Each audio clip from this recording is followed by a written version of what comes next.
Hi, everyone. It's Monday, December 21st, and I'm just going to have a quick conversation about a very important cause. Jilly Stevens is the CEO of City Harvest, which is New York City's largest food rescue organization. And she's just going to tell us a little bit about what her organization does and why it's so important. 50 million Americans, including 17 million kids, are food insecure. And so it's really important that we learn more about this and that we understand the problems and how we can help in this serious time of need for so many people. So Jilly will be joining us momentarily. I think I might have seen something from City Harvest. Do you know, John, what Jilly's Instagram?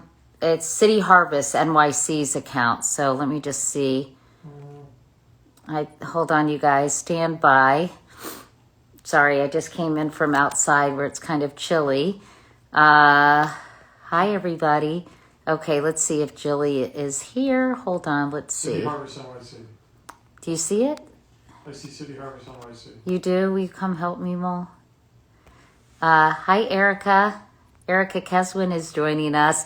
Anyway, I hope you all will think about making a donation to City Harvest or to a food bank in your area. Is that my friend? No, hold on. Adriana, who's my AV person, went home. Hi from Chicago. Thank you very much. Chicago. Hi, Life Inowitz. Let's see. I'm sorry, y'all, but I'm having a hard time finding Jilly. Mole, you see it here? Let me take a look. Okay. John's going to help me. It's under the City Harvest NYC account, so let's see. Do you see it? I don't have... But does she have an individual account or does she have a City Harvest account? She has a City Harvest NYC account. She's joining from City Harvest. That's Adriana. I know, but Adriana, do you see? No, only the dog whisperer. Yeah, should I show them the dogs in the meantime? Yeah, you guys want to see our puppies that we're fostering? Here, guys, who wants to be on camera? There. Hi Florida, hi Ohio, City Harvest NYC. I know. I see that. Okay, meanwhile, these are the puppies we're fostering. This is Annie and this is Chi-Chi. Tell them what they've learned to do. What do they love to do? No, they learn to do. They learn to sit. Yes. And they're so cute. Only I can see it. Hold on. Are we sure that Jilly is here? Hold on. Anyway, if you guys want to adopt two adorable puppies, they are German Shepherd Chihuahua mix, and they're so sweet. And they're really, really affectionate and so adorable. Okay, hold on. Can you see Jilly? I'm looking. Here. Let me look here. Oh gosh, I'm sorry. Doesn't she have to ask to come in? Yeah, I think she has to request for me to anyway, put the puppies so we'll entertain everybody for a minute. No, don't. Here, bring them closer to me so everyone can see them. Seriously, look at that face. Don't you guys want this puppy? This is Annie. She is so, so cute. Okay, hold on. Ooh. Wait a second. Okay, you guys, I'll be right back. I am so sorry. I can search your name. Okay, let me try this. City Harvest. City Harvest. I'm searching. City Harvest. Here we go. No? View requests. Somebody else. Oh, wait. View requests. That's not Gosh, I am so sorry, everyone. I am worthless and hopeless without Adriana here to help this old broad. Yeah, Carrie? Oh, here I see it. Hi, there you are. I see you. Okay, good. Okay. Go live. So sorry. Let's see if she's here. By the way, I just sprayed this stuff. Hi, Jilly. Hi. I'm so sorry that Dogs we are off. were that we had some issues finding you. But in the meantime, we showed our little foster puppies. Are you in the market for adopting a couple of rescue dogs?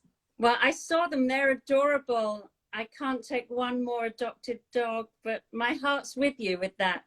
They're They are so sweet. we're hoping that they'll find a home where someone will adopt both of them because they're sisters. And John, say hi to Hi, Jilly. Jilly. John wanted to Hi, say John. How are you? Good to see both of you. nice to see you, and thank you for doing this. And everyone who's listening, thank you all for joining us because, we wanted to talk with Jilly for a moment about City Harvest, which is an incredible organization, and really about people in need during the holiday season. I was just saying, Jilly, 50 million Americans are food insecure. 17 million of those are kids. What do you hear that expression, food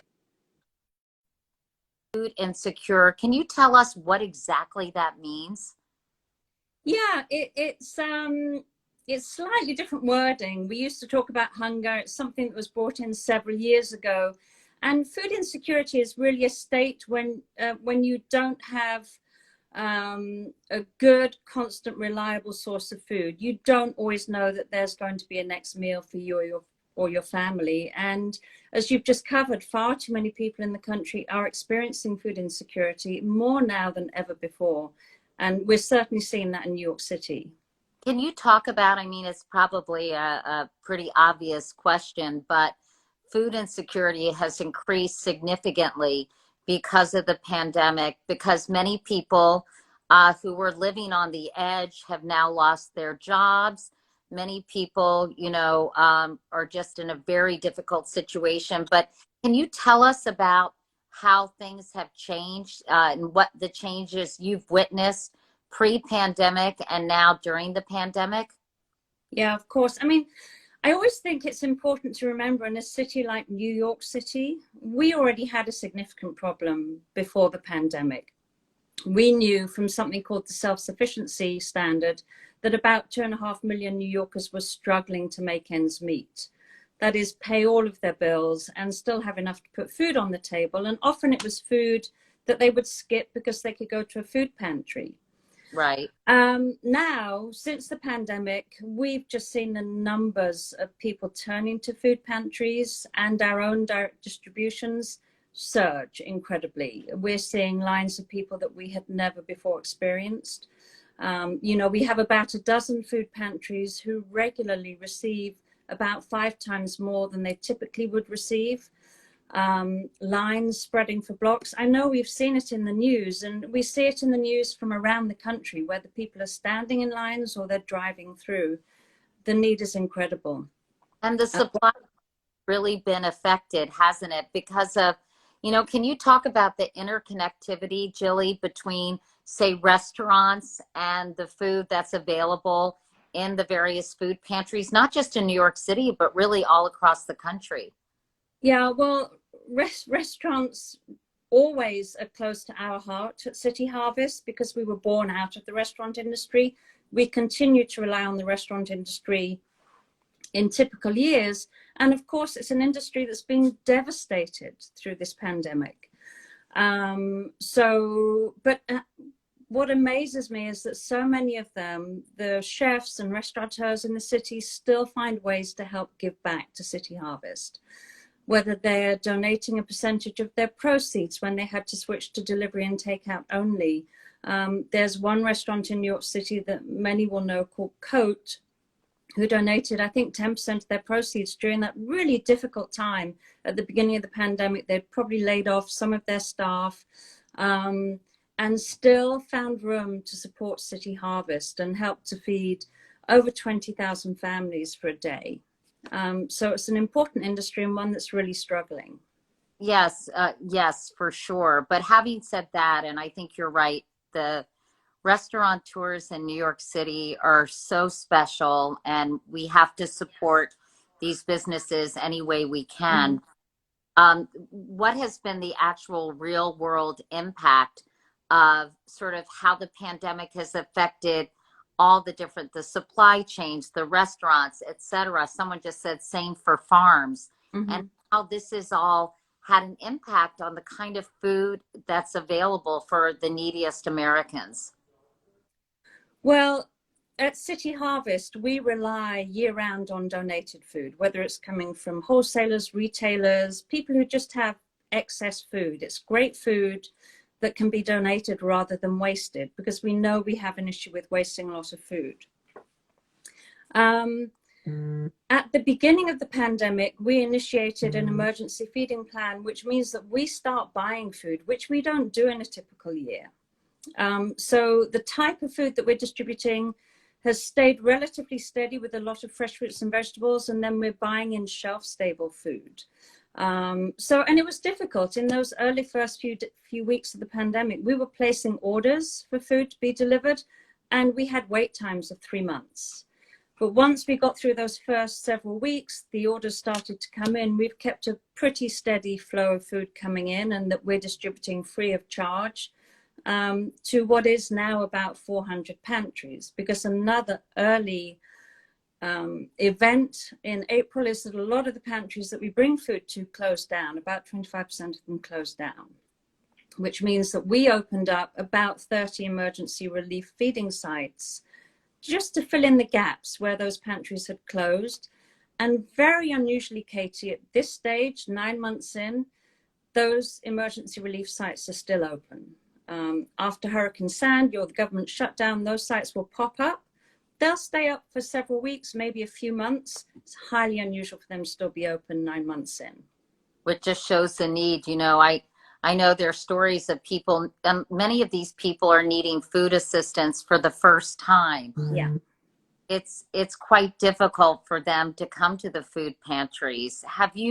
Tell us some of the stories without, obviously, we want to protect people's privacies, but can you give us some examples, Jilly, of people who have needed to come to food pantries and to use the services of City Harvest, for the first time? Yeah, I mean, Kate, at this point, it's just, we don't need to use the names because it's become a bit of an archetype. It's a lot of young families where one or both jobs in the household have been lost. In the middle, we saw a lot of people who were coming where there was a construction worker in the house, for example, and construction completely stopped in the city. So we hear from a lot of people who are showing up for the first time. And you're right, for many people, it will be a long path that they'll tread before they'll go and stand in line. And the lines are long. They might exhaust retirement savings or max out a credit card, borrow from family. And that path can be a long one. And I'm just grateful that we can be there with the help of all of our supporters to put out as much food as we possibly can. How many New Yorkers do you feed every day, Jilly? We're putting out over 300,000 pounds of food a day. It's projected that the number of New Yorkers who are officially food insecure is going to grow to about 1.6 million this year. That includes over 520,000 children, which is a 63% increase in food insecurity.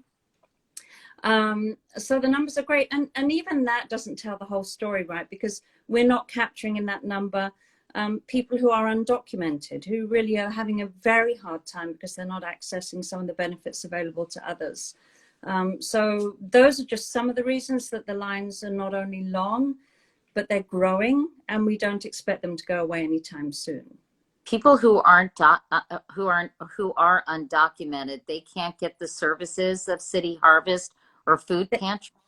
They can come and get food from a food pantry or from City Harvest, but they don't have access to things like SNAP, which formerly known as the food stamp benefit, or unemployment assistance. So, their struggle is very different, but I'm grateful they can come and get food, and they do come and get food from us and from the pantries that we serve.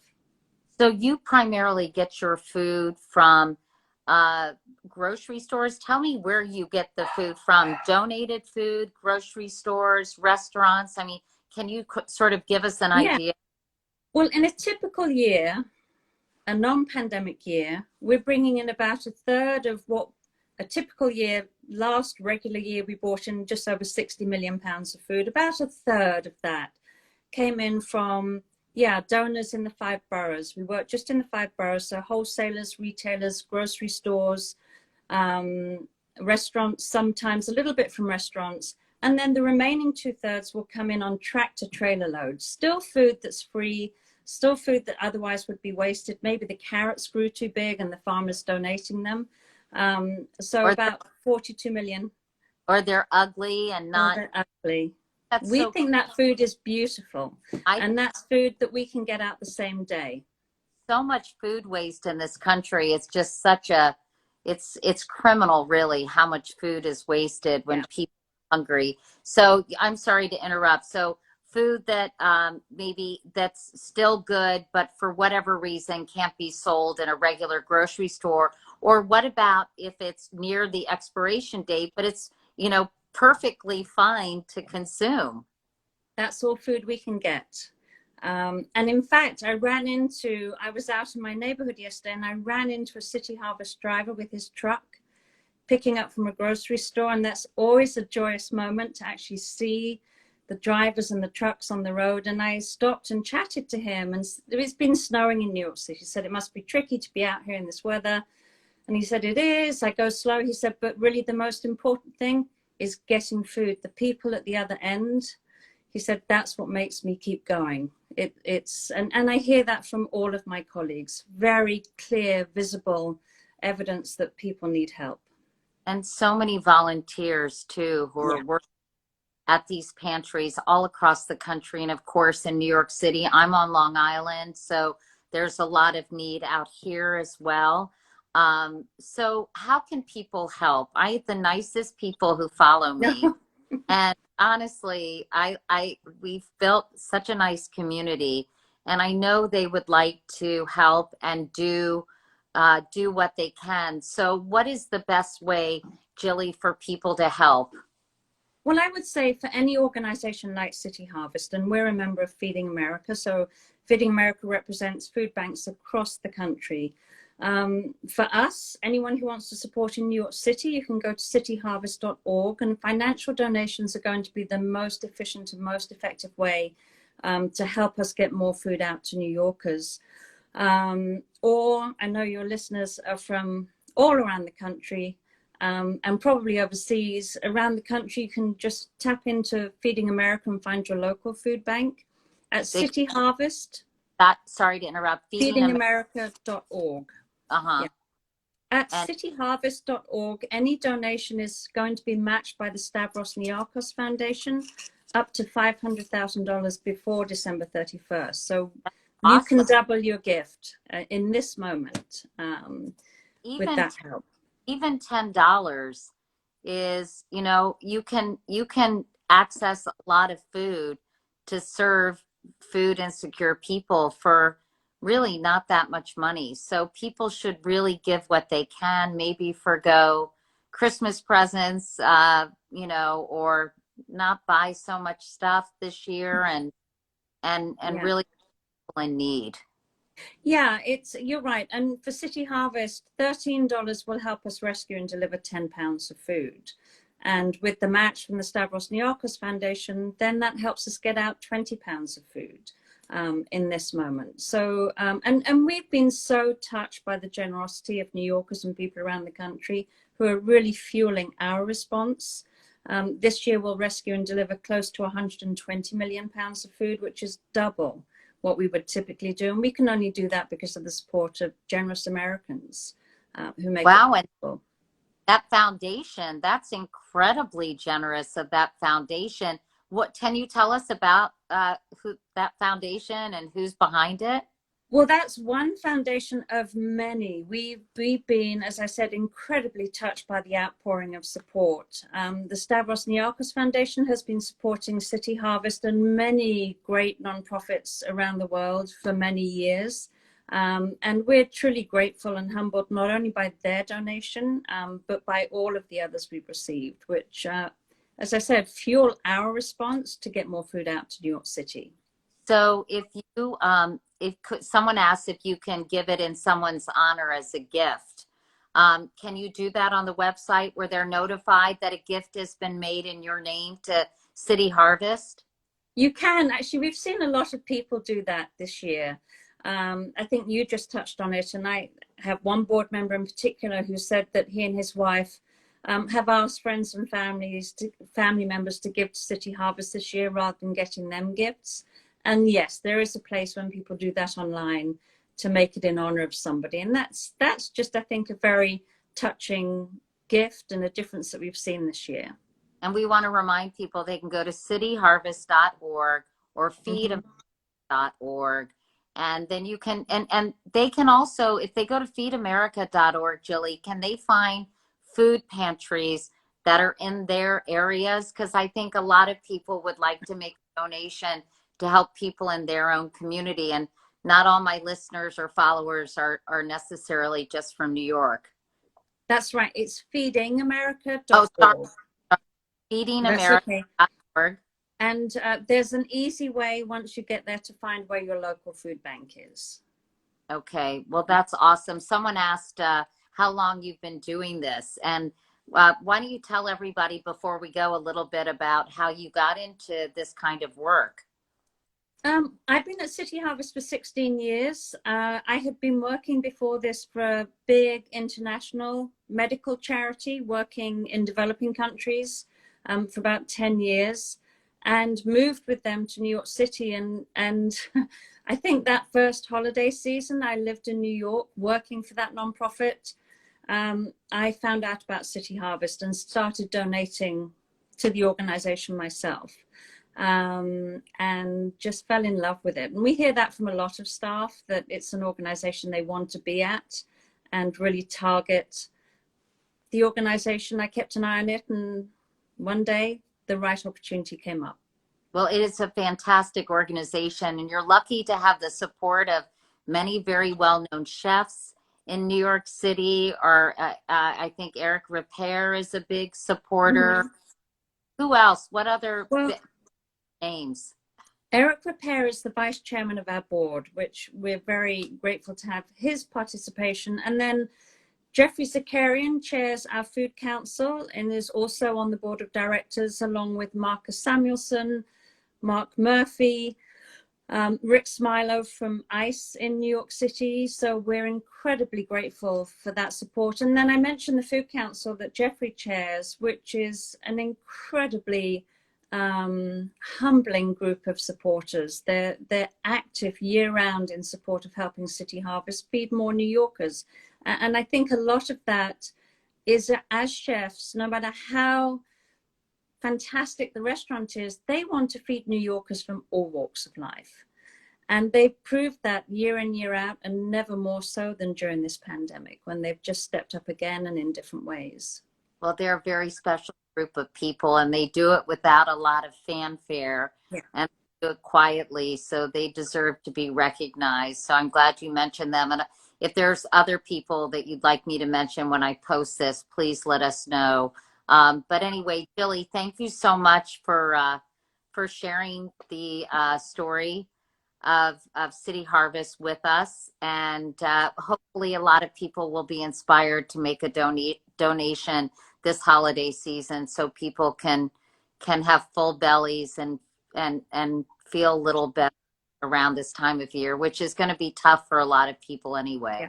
Yeah. Thank you, Katie. And thank you too for the many ways you found to support us over the years. That's always been very meaningful, and we're grateful to you for that. Thank you. I'm happy to spread the word about a great organization. So thanks, Jilly, and everyone. Thanks, Katie. Harvest.org or feedingamerica.org, and think about making a donation to either organization or to your local food pantry. Jilly, I hope you have a wonderful holiday, and thank you very much for everything you do. You too, Katie. Thank you so much. Okay, bye. Bye-bye.